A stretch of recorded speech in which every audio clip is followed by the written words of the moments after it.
چې پرون کوم شخصیت وفات شو، مولانا پیر ذوالفقار احمد نقشبندي صاحب، دي چونکې د ټولې دنیا په سطحه باندې د پاکستان نمایندګي به یې کو،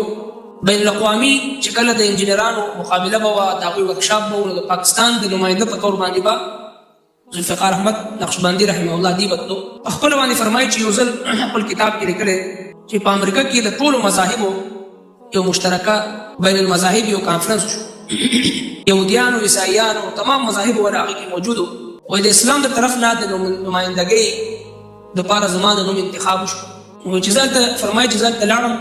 نو ما هلته کې دا شرط کېښودو چې هر مذهب والا به د خپل مذهبي کتاب نه، د خپل مذهبي په کومه ژبه کې چې دا کتاب نازل شوی وي هغه ژبه کې به خپل کتاب پیش کوي. نو اول کې را سره ومنلو چې کله بیا د عیسایانو نمبر راغی نو هغه په انګلیش کې شروع شو، د یهودي نمبر راغی نو هغه په انګلیش کې شروع شو. نو ما ورته ویل چې تاسو سره خو زموږ دا خبره شوې وه چې خپل مذهبي کتاب کوم ژبه کې چې هغه نازل شوی دی هغه مذهبي ژبه کې به هغه ووایې. نو هغوی ویل چې نه موږ سره مذهبي ژبه شته او نه موږ سره چې دی خپل اصل صورت هغه کتاب موجود دی،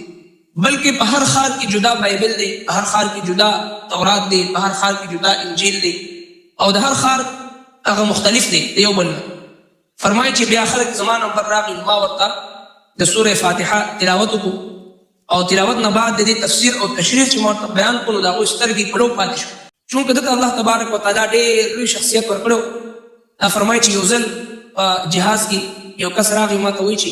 بیا ده به خلک ورځې کې وي او د الله د دوستانو د اولیاء کرامو ناقدر کوونکي خلک. یو کس راغی وایي ما ته وایي چې یاره مسلمانو، وایي حضرت تاسو په دې دنیا کې چې کوم ځای کې پوره دنیا کې تاسو ګرځئ ځای په ځای باندې صرف الله الله کوئ، بل کار د نشته دی. نو پیر ذوالفقار صاحب فرمایي چې ما ورته دواړه لاسونه ونیولو، ورته مې ویل چې د الله دپاره قیامت په ورځ میدان محشر کې چې کله راشو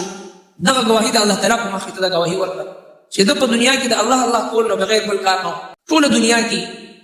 دنیا په سطحه باندې دغه واقعات دي چې یو شرابو کلب ته به ننوتو په یورپ کې، په روس کې، او هلته کې وعظ و نصیحت جړا فریاد خلکو ته وکړو چې کم غیر مسلم و هغوی مسلمانان بشو او کم مسلمانان پکې اخته و هغوی توبه تایب شو. یو لوی داستان دی، لاهور سے تا بخا کې کاشغر دغه سفرنامه ده، سونو خلک په یو سفر کې به مسلمانو. نو دا د قرآن کریم معجزه ده چې کله د هغه یهودیانو او عیسایانو په مخ کې د قرآن کریم دا تلاوت وکړو د سورې فاتحه